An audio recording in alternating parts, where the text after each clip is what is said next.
Evangelio de San Marcos, capítulo 1. Algunos consideran este evangelio tal vez el primer evangelio que fue escrito. Realmente no se sabe la fecha cuando se escribió. Debe haberse escrito entre el año 52 o 50 hasta el año 70, que fue cuando fue la invasión de Tito a Jerusalén. Pero se le considera tal vez el más antiguo por el hecho de que el evangelio es muy básico.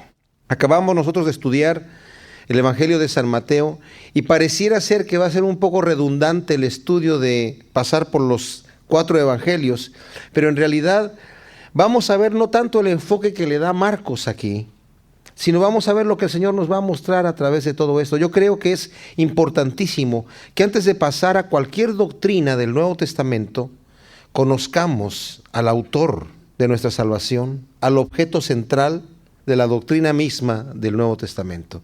Vamos a tener un amplio conocimiento de Jesucristo, porque independientemente de la forma en la que cada autor presenta la historia de Jesucristo, el Espíritu Santo hace una obra especial mostrándolo.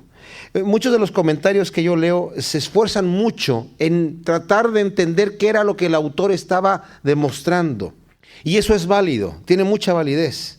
Pero a veces se le puede pasar la mano a uno en tratar de ver lo que la persona está comunicando y dejar de ver lo que el Señor está comunicando. Porque yo les digo una cosa, los que analizan y estudian de una manera crítica las Escrituras van a encontrar muchos problemas, van a encontrar muchas, no contradicciones, pero situaciones que no encajan una con la otra. Porque uno dijo que era uno y otro dijo que era dos. Uno dijo que era acá y otro dijo que era allá. Y entonces hay una contradicción, hay una discrepancia en la forma de narrar el asunto. Para mí esto es fantástico. Yo lo veo, no, para mí no es ningún problema. Para mí es fantástico porque veo la mano de Dios obrando a través de el hombre. Y el Señor ha querido presentar su obra de esta manera. El Señor no ha querido mostrarnos una fotografía perfecta. Yo tengo en mi casa dibujos que mis hijos han hecho cuando eran niños, dibujando personas que tienen 6 dedos. Y no por eso la voy a romper y la voy a tirar a la basura. Y voy a decir, yo voy a tener aquí una fotografía hasta el momento que la pinten como debe ser. Pero aquí el Señor nos está mostrando estos dibujos hechos por hombres limitados, porque el Señor ha querido que nosotros a través de esto encontremos lo sublime que es al Señor. Pero, ¿por qué están esas discrepancias y por qué están esas diferencias? Porque la persona que no quiere recibir la verdad va a tener un buen pretexto para rechazar el evangelio. Solamente para eso está. Por eso dijo el Señor, por eso les hablo en parábolas, porque teniendo ojos no ven, y así van a tener un buen pretexto para mantenerlos cerrados. Teniendo oídos no oyen, y van a tener un buen pretexto para decir, yo no quiero oír más, porque les va a parecer locura. Pero para mí es fantástico ver. San Marcos es un evangelio muy condensado. Vamos a irnos muy rápido a través de este evangelio porque nos dice lo esencial. Mateo estaba escribiéndole a los judíos y estaba tratando de comprobar que desde su nacimiento, durante sus enseñanzas y todo lo que el Señor hacía, su obra y su ministerio, la pasión y crucifixión y resurrección de él, estaban profetizados en el Antiguo Testamento y él es el Mesías que viene a cumplir estas profecías. Pero Marcos no se mete mucho en eso. Marcos es un evangelio rápido. Pareciera ser que no está tan dedicado o enfocado hacia los judíos mismos, sino más bien a los gentiles y a los romanos, que necesitaban las cosas rápidas, necesitaban una historia pronta. Marcos es un sobrenombre, se llama Juan. Y eso lo explica en el libro de Hechos. Dice Juan, que tenía por sobrenombre Marcos. Juan Marcos era muy íntimo de Pedro. Según la tradición de la iglesia primera, del segundo siglo, se decía que Juan y Pedro andaban juntos por mucho tiempo. Este mismo Marcos, Juan Marcos, es el que se une a Pablo y a Bernabé en el primer viaje misionero que hacen. Pero inmediatamente, empezando el viaje, apenas llegan a cuantos lugares y él se regresa. No le gusta el asunto, no sé, se asusta y se regresan a Antioquía, de donde habían salido. Y Pablo queda muy disgustado. Fue tal el disgusto de Pablo que en el segundo viaje misionero no lo admite. Y hay una división terrible entre Pablo y Bernabé. Porque Bernabé quería traer a Juan Marcos y Pablo no quería. Dice, no, él nos abandonó y no quería. Más adelante nosotros vamos a ver a Juan Marcos que de alguna manera se humilla y va sirviendo de tal manera en el ministerio que es indispensable para Pablo, y Pablo, cuando está en sus últimas prisiones, lo manda a llamar. Entonces vamos a entrar al Evangelio de Marcos. Principio del Evangelio de Jesucristo, Hijo de Dios, como está escrito en Isaías el profeta: He aquí yo envío mi mensajero delante de tu faz, el cual preparará tu camino delante de ti. Voz del que clama en el desierto: preparad el camino del Señor, enderezad sus sendas.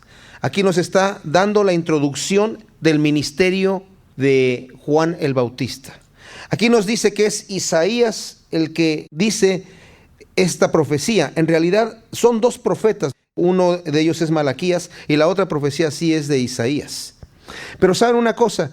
Muchas veces se consideraba solamente al profeta importante y no hay razón de dudar.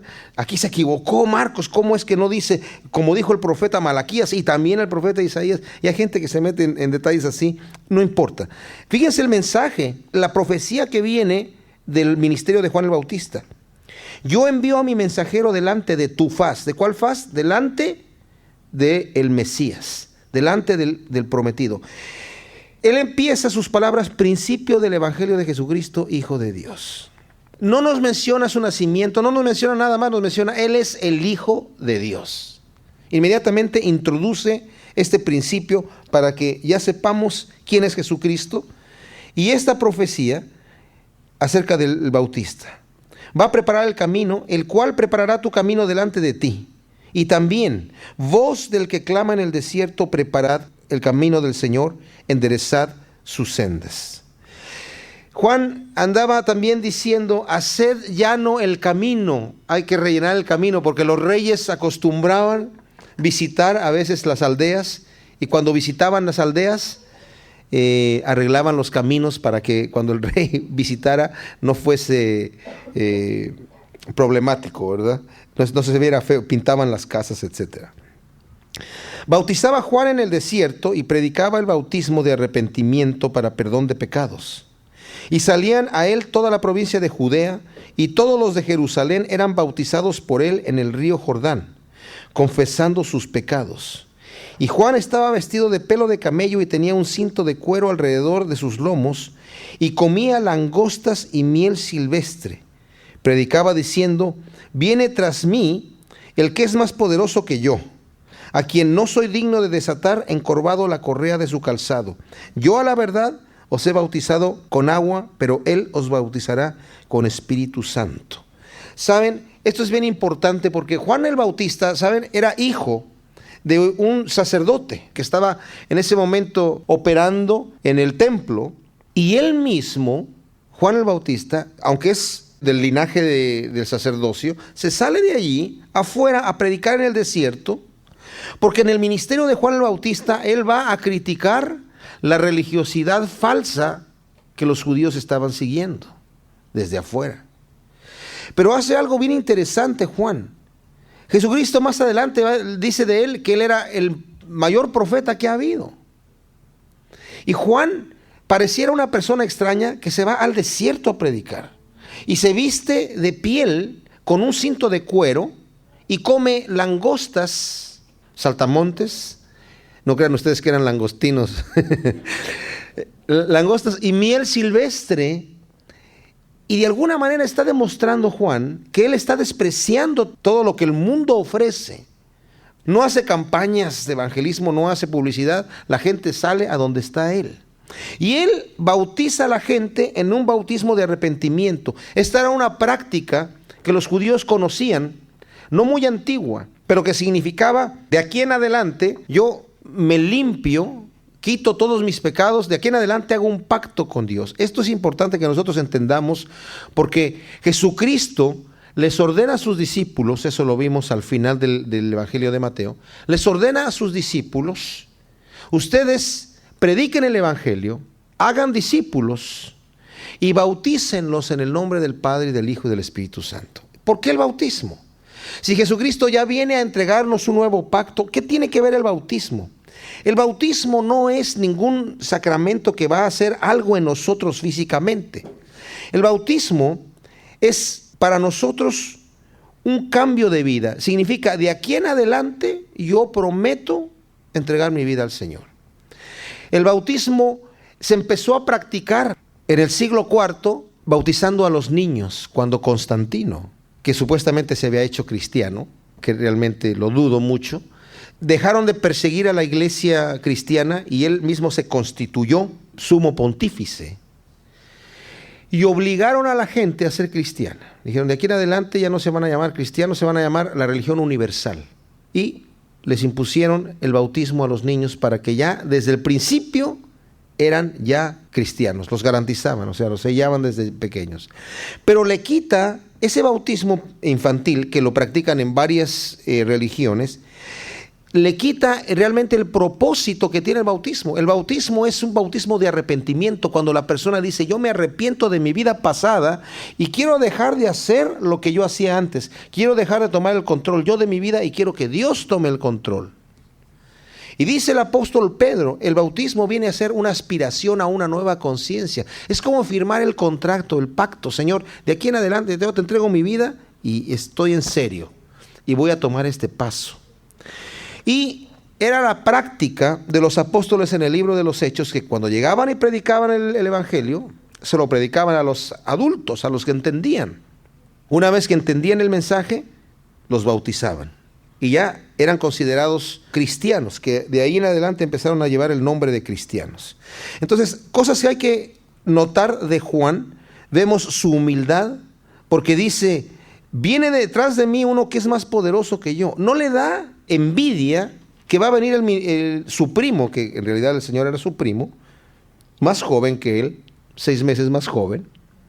Va a venir detrás de él a continuar el ministerio, pero él dice, tiene un ministerio más grande que el mío, porque él es mayor que yo. Dice, es más poderoso que yo, y además es tan poderoso y es tan importante que yo ni siquiera soy digno de desatar encorvado la correa del calzado. Desatar la correa del calzado, cuando alguien llegaba a una casa y descansaba, llegaba un esclavo de muy baja condición, el de más baja condición, a desatar el calzado y quitarle los zapatos y lavarle los pies. Y dice él, yo no siquiera soy digno de hacer eso con él. Siendo que Juan era el profeta mayor, tan importante es el Señor, y Juan lo hace notar a la gente. En otro evangelio vemos que cuando Juan hace esta mención de él, y cuando viene el Señor y lo bautiza y dice, este es el Cordero de Dios, cuando lo ven algunos de sus discípulos, dejan de seguir a Juan y empiezan a seguir a Jesucristo. Porque Juan lo introdujo de esa manera. Y a la verdad dice, yo os bautizo con agua, pero Él os bautizará con Espíritu Santo. Es importante, el bautismo en agua era la decisión humana de decir, yo hasta aquí tomé control de mi vida, ahora entrego mi vida al Señor. Pero el bautismo del Espíritu Santo es la inundación en mi vida del poder de Dios tomando control de mí. El arrepentimiento es necesario para llegar al Señor. Pero una vez que llego al Señor, el Señor me toma, me llena con su Espíritu y me hace capaz de vivir una vida que para mí antes era imposible. No es por esfuerzos que nosotros vamos a agradar a Dios. Nos vamos a frustrar. Si queremos ser buenos, si queremos ser justos, con nuestras propias fuerzas, nos vamos a frustrar. Tenemos que llegar delante de Dios y decirle, Señor, yo no puedo, ayúdame. Y entonces el Señor nos toma, y ¿saben qué? Vamos a verlo más adelante. El Señor no nos modifica, el Señor no nos arregla. El Señor dice, mira, esto ya no sirve, esto ya se muere, hay que desecharlo, y ahora tiene que nacer un hombre nuevo. Esa es la gran diferencia del cristianismo, que Dios hace en nosotros la obra que nosotros mismos no podemos hacer. Y nunca la vamos a poder hacer. Por eso el Señor nos dice, date por vencido que yo voy a tomar control de tu vida. Aconteció en aquellos días que Jesús vino de Nazaret de Galilea y fue bautizado por Juan en el Jordán. Y luego cuando subía del agua, vio abrirse los cielos y al Espíritu como paloma que descendía sobre él. Y vino una voz de los cielos que decía, tú eres mi Hijo amado, en ti tengo complacencia. Qué tremenda cosa. Viene el Señor a ser bautizado. Podemos leer en otros evangelios que Él se le oponía. Juan se le oponía, le decía, no, ¿cómo te voy a bautizar yo a ti? Si tú no tienes pecado. Porque el bautismo era para los pecadores que se estaban arrepintiendo. Pero el Señor le dice a Juan, tenemos que cumplir toda justicia. ¿Y por qué le dice esto? ¿Saben por qué? Porque el Señor vino a identificarse con nosotros. Él vino a bautizarse como un hombre. Él vino como hombre. Se despojó de su poder, de la posición que tenía, y nació como hombre. Dice la Escritura que tuvo que aprender a discernir el bien y el mal. Y comerá leche y miel hasta que sepa discernir lo bueno de lo malo. Va el Señor creciendo, hacía travesuras cuando era chiquito. Tuvo que discernir, tuvo que aprender, pero fue sin pecado, porque Dios tenía el control de él. No obstante, para iniciar su ministerio, él tiene que obedecer la voz del Padre, porque en su constante ministerio él estaba en constante comunión con el Padre, siguiendo las órdenes del Padre, siendo el mismo Dios. Y tuvo que ser lleno del poder del Espíritu Santo para comenzar su ministerio. Qué especial. Tiene 30 años el Señor aquí. Muchos empezaron a servir a Dios en edades más tempranas. Los profetas Isaías, Jeremías, Daniel, David, Samuel, a edades muy tempranas, y el Espíritu Santo estaba con ellos, pero el Señor se mantiene hasta la edad que está designada, que Él va a empezar su ministerio, y vienen estas condiciones, y hay una gran manifestación de parte de Dios sobrenatural, donde se oye la voz de Dios mismo, dando testimonio, Dios mismo, este es mi hijo.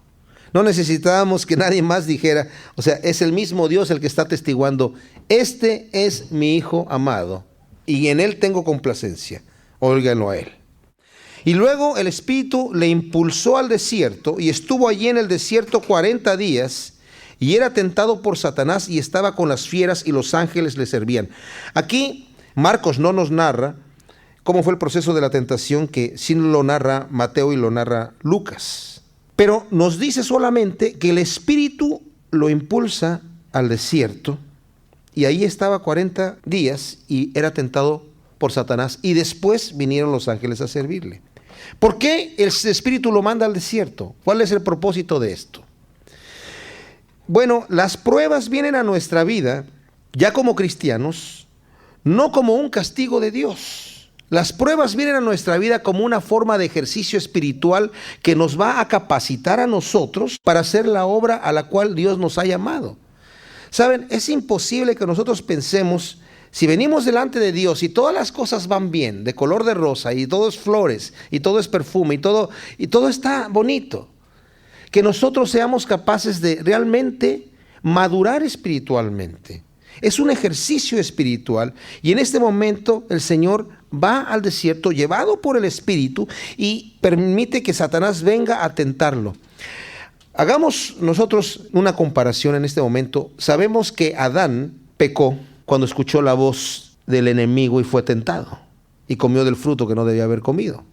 Acá el Señor está también escuchando la voz del enemigo en una tentación fuertísima, mucho más fuerte que la tentación de Adán, porque es una tentación en donde tiene que ver todo su ministerio. Es una tentación en cuanto al hambre que tenía después de los 40 días, en cuanto a librarse de la muerte que tenía, en cuanto a lograr un ministerio exitoso, pero el Señor resiste la tentación. Adán estaba en un paraíso, el Señor está en el desierto. Pero el Señor, de alguna manera, Él rechaza esa tentación y madura todavía más, si se pudiera decir. Porque ¿saben qué? El Señor, dice la Escritura, que a través de la aflicción aprendió obediencia. No es que fuera desobediente y tenía que aprender obediencia, pero a través de la aflicción aprendió la obediencia, porque si a través de la tentación, de la prueba más bien, es capaz de obedecer, ¿cuánto más lo va a hacer cuando no existe esta prueba? Abraham tuvo que ser probado también. El Señor le pidió que le ofreciera a su hijo.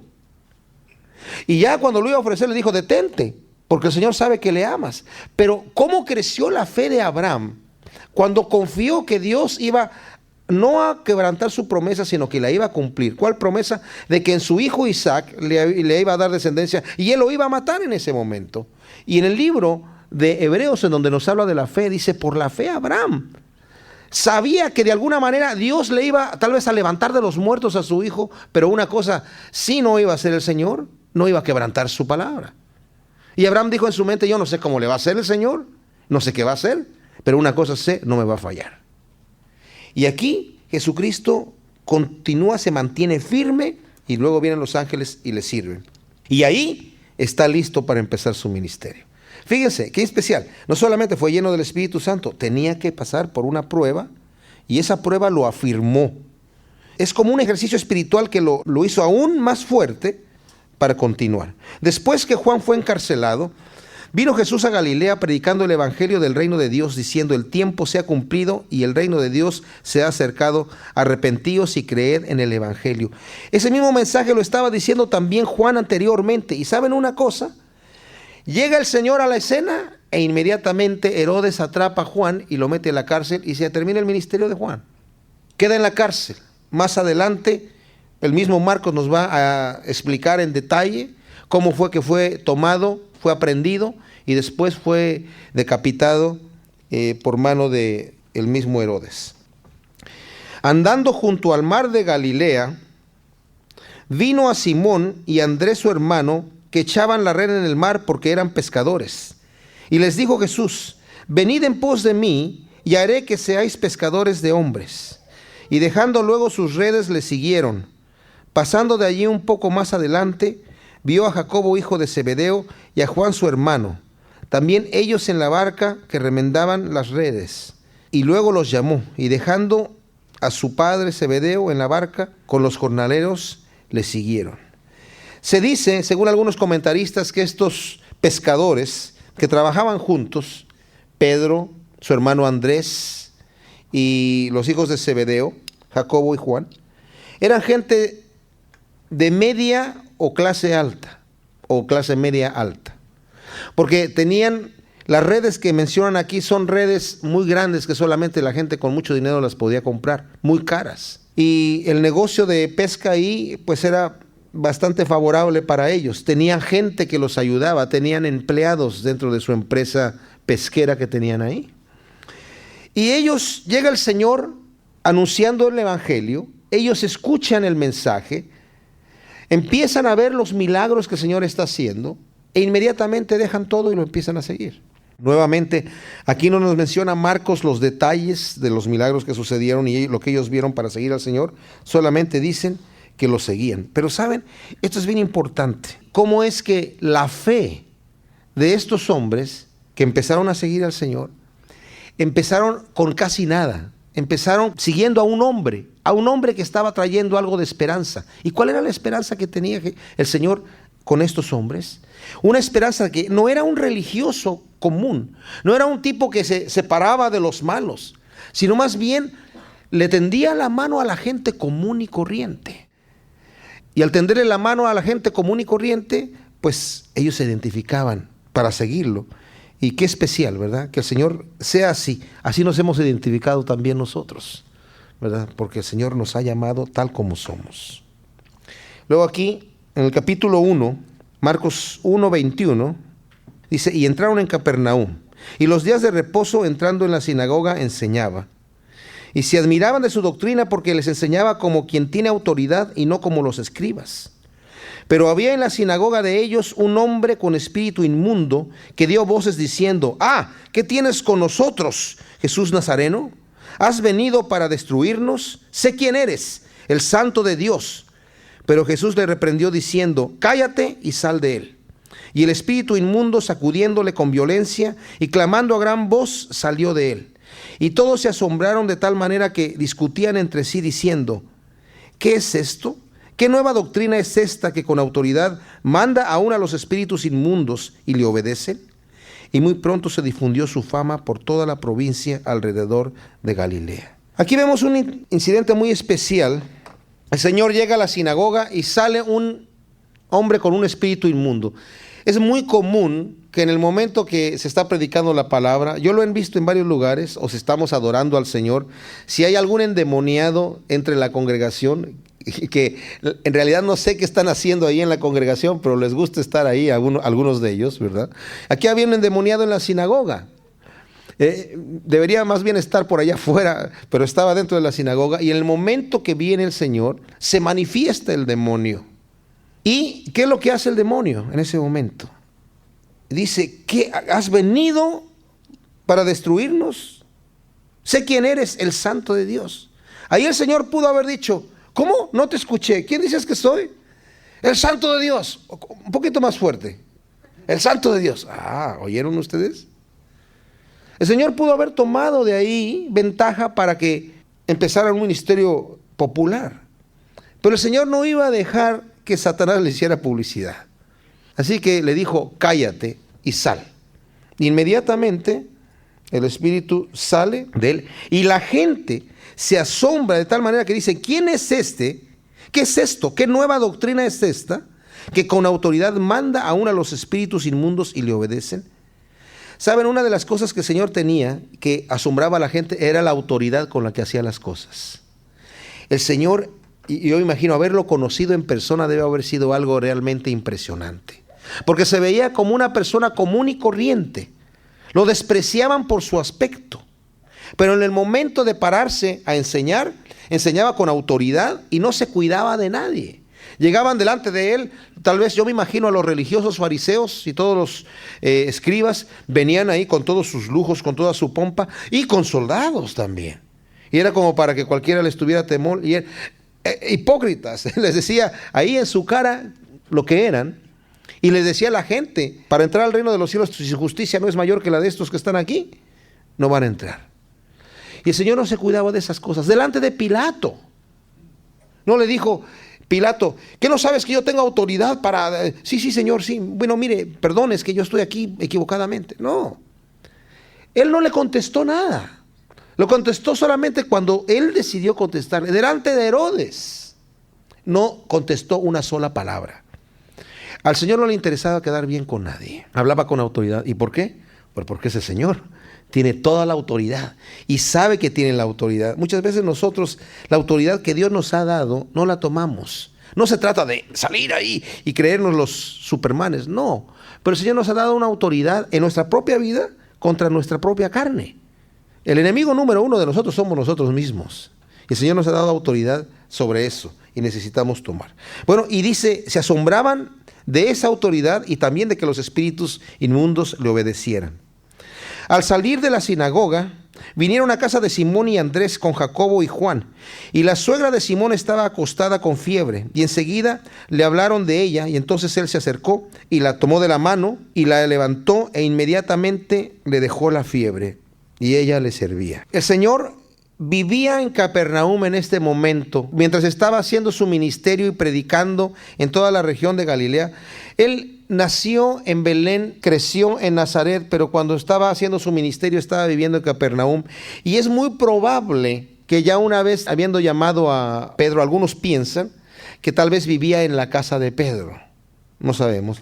El asunto es que ya sea que viviera a él ahí o que estuviese de visita, le dicen, oye, la suegra está enferma, está en otra habitación por allá y tiene fiebre. Y él llega inmediatamente, la toma y la levanta y ella le sirve.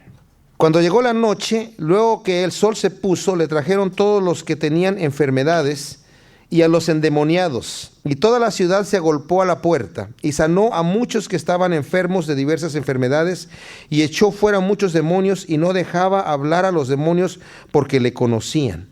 Nuevamente vemos el incidente aquí. Los demonios no los dejaba hablar. Era importante para el Señor, sobre todo al inicio de su ministerio, que la publicidad no fuese demasiado fuerte, demasiado exagerada, porque entonces esa misma publicidad, esa misma fama le iba a impedir entrar a los lugares.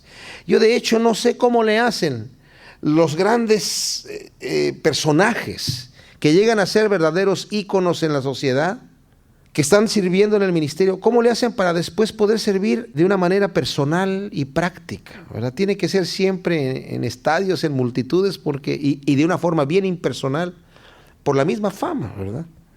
Y vamos a ver cómo el Señor se comporta con la fama también. levantándose muy de mañana, dice el versículo 35, siendo aún muy oscuro, salió y se fue a un lugar desierto y ahí oraba. Y le buscó Simón y los que con él estaban, y hallándole le dijeron: todos te buscan. Y él les dijo: vamos a los lugares vecinos para que predique también allí, porque para eso he venido. Y predicaba en las sinagogas de ellos en toda Galilea y echaba fuera a los demonios. Fíjense, esto es bien especial. El Señor se levanta de mañana a orar cuando es muy oscuro. Esta era una práctica que el Señor la hacía todo el tiempo. O se retiraba en la noche cuando ya la gente se iba, Él se apartaba a un lugar solo. Eso es algo que nosotros debemos aprender del Señor. Si nosotros queremos realmente tener un momento de oración con Dios, busquemos un lugar apartado. No nos pongamos a orar a la mitad del día porque nos va a sonar el teléfono todo el tiempo. Necesitamos buscar un lugar apartado. Y para eso el mejor momento es en la mañana, cuando todavía nadie se ha levantado. Y les voy a decir una cosa, es un momento delicioso que en este momento Jesucristo tiene, en donde Él no pierde descanso porque perdió horas de sueño, gana energía, dirección, fuerza, porque está en comunión con el Padre en ese momento. Una comunión deliciosa, dirección de lo que tiene que hacer en el día.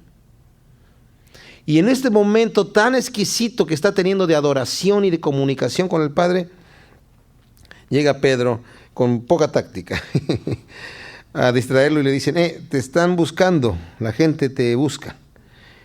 Entonces el Señor le dice: mira, vamos a ir a otros lugares también. Y vino a él un leproso rogándole, e hincada la rodilla le dijo: si quieres puedes limpiarme. Jesús, teniendo misericordia de él, extendió la mano y le tocó y le dijo: quiero, sé limpio. Y así que él hubo hablado, al instante la lepra se fue de aquel y quedó limpio. Entonces le encargó rigurosamente y le despidió luego y le dijo: mira, no digas a nadie nada, sino ve, muéstrate al sacerdote y ofrece por tu purificación lo que Moisés mandó para testimonio a ellos. Pero oído él, comenzó a publicarlo mucho y a divulgar el hecho, de manera que ya Jesús no podía entrar abiertamente en la ciudad, sino que se quedaba fuera en los lugares desiertos, y venían a él de todas partes.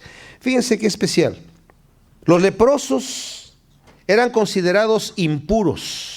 En aquel entonces no había remedio. Hoy en día la lepra, si se puede detectar en su inicio, es curable.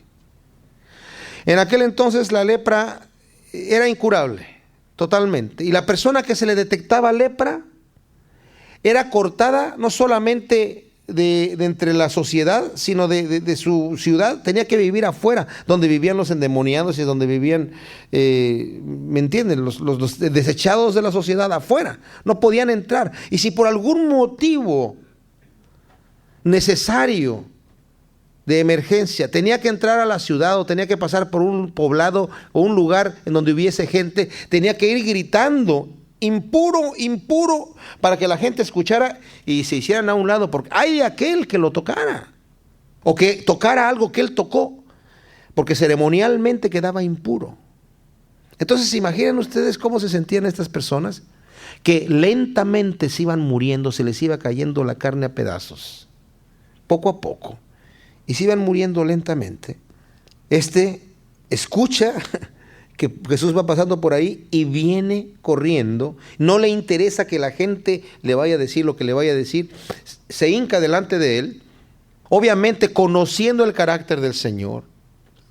Pero fíjense la posición, le dice: si quieres puedes limpiarme. Y esto no es una falta de fe, esta es una posición de bajeza, donde dice: Señor, si tú quieres, yo no merezco nada de ti. ¡Qué tremendo! Esto no es falta de fe de ninguna manera, es una posición de humildad. Hay algunos que se han atrevido a decir que pedirle al Señor algo así es falta de fe. ¡Qué terrible! Y el Señor le dice, teniendo misericordia de él, le dice: quiero, sé limpio. Pero el Señor lo pudo haber dicho con la palabra: tú eres leproso, yo no voy a tocar, porque si te toco voy a crear un conflicto. La gente sabe que no se puede tocar a un leproso porque está impuro. Ya una vez que esté limpio, que se presente delante del sacerdote, que el sacerdote lo examine, y lo examina por varios días, después hace todo un ritual y que lo declaren limpio, ahí lo pueden tocar. Pero antes nadie lo puede tocar. Pero el Señor, ¿saben qué? Cuando toca a este leproso, él no se impurifica. Más bien la virtud limpiadora del Señor pasa leproso y queda limpio. Pero también el Señor estaba demostrando algo aquí. Él es el autor de la vida. Él jamás va a poder quedar impuro y se atreve a tocarlo. Pero fíjense lo que le dice en el versículo 43.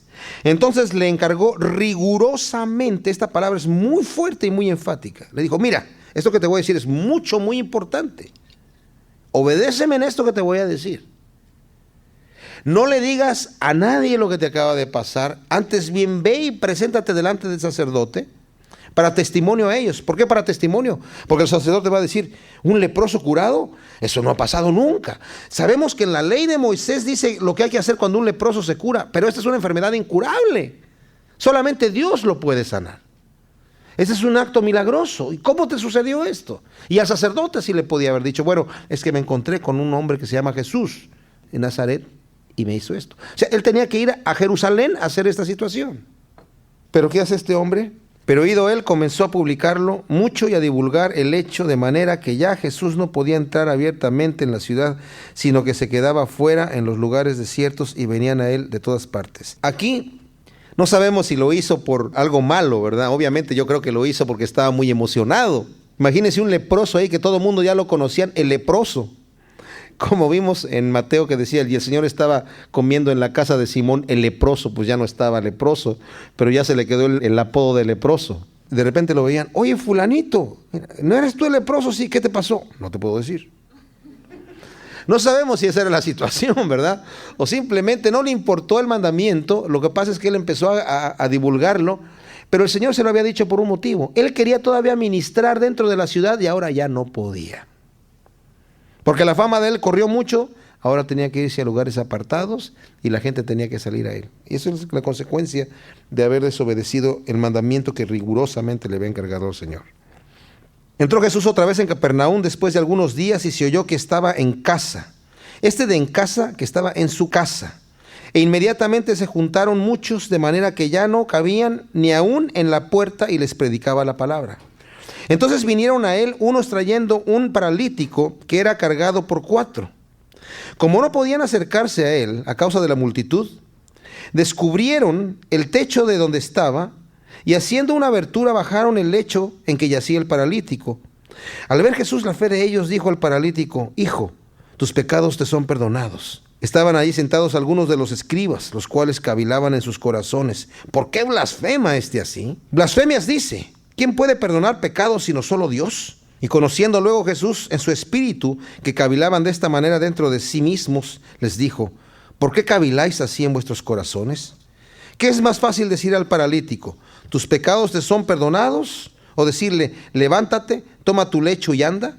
Pues para que sepáis que el Hijo del Hombre tiene potestad en la tierra para perdonar pecados, dijo al paralítico, a ti te digo, levántate, toma tu lecho y vete a tu casa.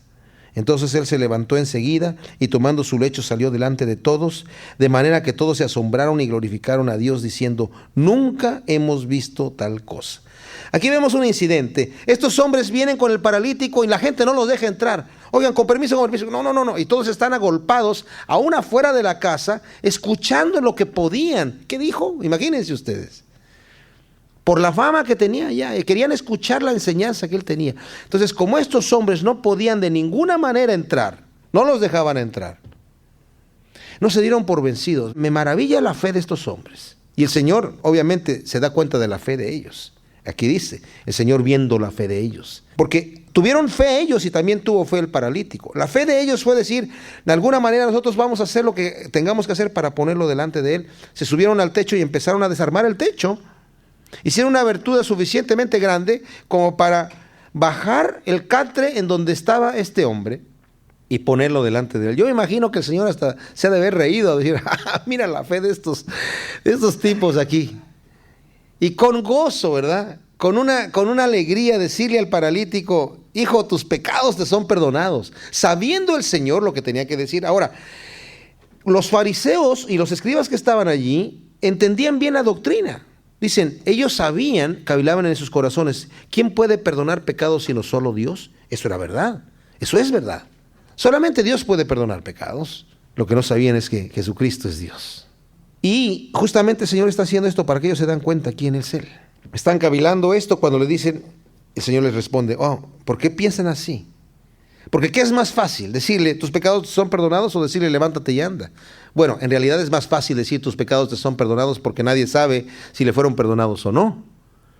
Pero para decirle levántate y anda, el tipo se tiene que levantar siendo paralítico. Dices, pues para que sepan ustedes que el Hijo del Hombre, que es el título que el Señor siempre se da a sí mismo, tiene potestad para perdonar pecados. A ti te digo, le dice el paralítico, levántate y anda. Y el paralítico también tuvo fe, no le dijo, pero ¿cómo me voy a levantar si estoy paralítico? ¿Verdad? Y no le dice, levántate, toma tu lecho y vete a tu casa. ¿Qué broma es esta, no? Pero también el hombre se levanta. Y eso se los digo, es cómico el asunto, pero muchas veces yo he visto la fe actuar así. Ya han orado por el enfermo y todavía el enfermo no se puede levantar. Y levántate. Y pone una cara como, ¿cómo voy a levantar si no se dan cuenta que estoy así? Pero cuando empieza a hacer el esfuerzo, en ese momento la fe empieza a cobrar cuerpo y la persona queda sana, ¿verdad? Lo he visto en muchas ocasiones. Y dijeron, nunca hemos visto tal cosa. Después volvió a salir al mar y toda la gente venía a él y les enseñaba. Y al pasar vio a Leví, hijo de Alfeo, sentado al banco de los tributos públicos y le dijo, sígueme. Y levantándose le siguió. Aconteció que, estando Jesús a la mesa en casa de él, muchos publicanos y pecadores estaban también a la mesa, juntamente con Jesús y sus discípulos, porque había muchos que le habían seguido. Y los escribas y los fariseos, viéndole comer con los publicanos y con los pecadores, dijeron a los discípulos, ¿qué es esto que él come y bebe con los publicanos y pecadores? Al oír esto, Jesús les dijo, los sanos no tienen necesidad de médico, sino los enfermos. No he venido a llamar justos, sino a pecadores. Es bien interesante esto. Leví es Mateo. Aquí es el nombre que le da Marcos, pero haciendo la comparación en el relato de Mateo, es el mismo relato, pero es el hijo de Alfeo. Es un publicano que está cobrando impuestos. Estos hombres eran considerados lo peor de los pecadores, porque ellos se habían vendido por dinero.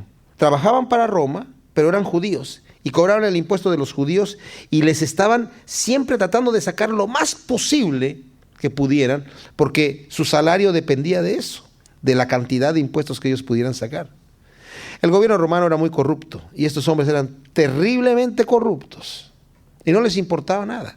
Y el Señor llega y lo llama. Para Leví o Mateo fue una impresión tan grande que a mí me está llamando, pero si yo soy un publicano, a mí, o sea, lo peor. Y él deja todo y se va y hace una fiesta en su casa. El Señor llega y se sienta y empieza a comer con ellos. Había otros publicanos, había muchos pecadores, famosos pecadores, que estaban ahí sentados con el Señor. Y saben, en la cultura de Oriente, el sentarse a comer con alguien es tenderle la mano de amigo. El comer con alguien era muy importante. Por eso el apóstol Pablo también nos dice en Corintios, si hay alguien que llamándose cristiano sea borracho, adúltero, fornicario o ladrón, con el tal ni aún comáis. O sea, el sentarse a comer significa que estás tendiendo la mano, sigue siendo su amigo. No, corta la relación. El comer era muy importante. Tanto así que otro evangelio nos dice que también los discípulos de Juan estaban allí y le dicen, oye, ¿y por qué hace esto? ¿Por qué se sienta a comer con ellos? Estos fariseos no llegan y se lo dicen al Señor, ¿y por qué te sientes a comer aquí con estos pecadores y publicanos? Sino se lo dicen a los discípulos. Oye, ¿por qué su maestro está haciendo esto? Y el Señor, cuando los escucha, es cuando les dice, yo no vine por los buenos, yo vine por los enfermos, por los pecadores. Qué tremendo, qué esperanza nos da estas cosas a nosotros. Y los discípulos de Juan y los de los fariseos ayunaban y vinieron y le dijeron, ¿por qué los discípulos de Juan y los de los fariseos ayunan y tus discípulos no ayunan? Jesús les dijo, ¿acaso pueden los que están de bodas ayunar mientras está con ellos el esposo? Entre tanto que tienen consigo el esposo no pueden ayunar, pero vendrán días cuando el esposo les va a ser quitado y en aquellos días ayunarán. Nadie pone remiendo de paño nuevo en vestido viejo, de otra manera el mismo remiendo nuevo tira del viejo y se hace peor la rotura. Y nadie echa vino nuevo en odres viejos, de otra manera el vino nuevo rompe los odres y el vino se derrama y los odres se pierden, pero el vino nuevo se pone en odres nuevos. Qué triste que los discípulos de Juan se unen a los fariseos para criticar al Señor. Y le dicen, oye, ¿y por qué tus discípulos no ayunan? Nosotros sí ayunamos. Bueno, los discípulos de Juan ayunaban por diferente causa que los religiosos fariseos. Los fariseos ayunaban supuestamente para afligirse porque el reino de Dios no había venido y por los pecados de la nación y por situaciones que ellos ya tenían como religión. Y los discípulos de Juan ayunaban por otros motivos. Pero el Señor les dice, mis discípulos no pueden ayunar porque yo estoy con ellos en este momento. Cuando el Señor ascendió, después de haber resucitado, la iglesia primera o primitiva empezaron a ayunar y ayunaron mucho. Tenían muchos ayunos, pero en este momento el Señor les está diciendo que no. Pero qué triste que los discípulos de Juan se hayan unido a esto, a criticar este asunto. Y luego le dice el Señor, nadie pone un paño nuevo en un vestido viejo. Este asunto no se puede remediar. El Señor no ha venido, como dije anteriormente, a arreglarnos. A decir, bueno, tú tienes este problema, te voy a poner un parchecito y con eso vas a quedar bien. No sirve. El parche no sirve. El Señor me necesita transformar completamente. El Señor no ha venido a parchar mi sistema religioso, a darme algunos buenos consejos, y yo continúo con mi sistema religioso que yo tenía antes, con las mismas prácticas y mis mismas creencias, y voy a solamente a parcharlo para que se vea mejor. El Señor viene a cambiarme completamente, a hacerme una nueva criatura. Lo mismo sucede con los odres. La obra del Espíritu Santo es una obra tal que cuando yo ya estoy endurecido en mi manera de ser, en mi forma de pensar, en la forma de actuar, el Señor no puede actuar. ¿Saben? En denominaciones e iglesias que ya están bien formadas, bien establecidas y son no flexibles, el Espíritu de Dios se va de allí y empieza a trabajar en otros lugares. Porque el Señor es flexible. De hecho, la flexibilidad que vemos nosotros de Jesucristo en su manera de actuar es impresionante. Por eso lo crucificaron. Aconteció que al pasar él por los sembrados un día de reposo, sus discípulos andando comenzaron a arrancar espigas. Entonces los fariseos le dijeron, mira, ¿por qué hacen esto en el día de reposo? ¿Por qué hacen lo que no es lícito? Pero él les dijo, ¿nunca leísteis lo que hizo David cuando tuvo necesidad y sintió hambre? Él y los que con él estaban. ¿Cómo entró en la casa de Dios siendo Abiatar sumo sacerdote y comió de los panes de la proposición, de los cuales no es lícito comer sino a los sacerdotes, y aún dio a los que con él estaban? También les dijo, el día de reposo fue hecho por causa del hombre, y no el hombre por causa del día de reposo. Por tanto, el Hijo del Hombre es Señor aún del día de reposo. Lo que está pasando aquí es que los discípulos están caminando. No crean que están paseando así nada más tranquilamente, merodeando. Están de viaje. El Señor tenía un propósito, tenía una misión, estaba trabajando duramente. El Señor trabajó mucho durante los 3 años de ministerio que tenía. Y seguramente iban viajando a algún lugar y estos fariseos los vieron. Ellos también tenían prohibiciones de viajar, pero ese no lo mencionaron acá. Solamente vieron que estaban sacando trigo de las espigas y se lo estaban comiendo porque eso era permitido dentro de la ley. Cuando alguien pasaba por algún sembradío de cualquier cosa, podía tomar de las frutas o de las cosas que hubiera ahí para sustentarse, pero no podía llevarse a su casa nada. O sea, podía pasar por el sembradío de cualquier persona y comer lo necesario. Y ellos le dicen, ¿por qué están haciendo lo que no es lícito hacer en sábado? ¿Qué cosa es lo que no está lícito hacer en sábado? Trabajar. Ellos ya tenían todos unos volúmenes acerca de lo que podían hacer en sábado y lo que no podían hacer en sábado. Y no eran tanto que era la ley así. Pero el Señor ni siquiera les critica ese tema, simplemente les dice, ¿qué no escucharon ustedes lo que hizo David? David también hizo algo que no era lícito hacer. Él no debía de comer de los panes de la proposición, los panes que se ponían diariamente ahí en la mesa que estaba dentro del lugar santo, representando las 12 tribus de Israel. Cuando se cambiaban los panes y se ponían panes frescos, los panes antiguos se los comía el sacerdote, pero solamente el sacerdote. Cuando llegó David con sus hombres ahí y pidió algo de comer, el sacerdote Abiatar le dijo, no tengo nada que darte, lo único que tengo son los panes, y que le puse frescos y tengo ahí los anteriores, pero es lo único que tengo. Muy buenos, y se los comió David y siguió adelante. Y el Señor no está criticando que David hizo algo malo. Dijo, David tenía un propósito, andaba huyendo, andaba en una misión, David, y en ese momento tuvo hambre. Bueno, Cristo también andaba en una misión, y en una misión más importante que la de David. Y sus discípulos tuvieron hambre. Y él les dice, ¿saben qué? El Hijo del Hombre es Señor del sábado. Y también en otro evangelio dice, el sábado fue creado por causa del hombre, para ayudar al hombre, no para regularlo y para frenarlo y para someterlo a una presión o a una ordenanza sin sentido. El sábado era para que el hombre descansara y para que le diera tiempo a Dios y tuviera esa comunión con Él sin tener cosas que hacer. Y para que descansara Él, sus siervos, sus siervas, sus animales y todo el mundo. La tierra también y todo. Pero fue dada por causa del hombre. No es que el hombre es por causa del sábado. Y el Señor explica, aunque justamente por eso lo van a crucificar más adelante, por quebrantar. El sábado para ellos era tan importante. Estaban ellos esperando que el reino de Dios viniera, que el Mesías viniera cuando ya fueran ellos buenos. Cuando todo Israel fuera bueno, iba a venir el Mesías.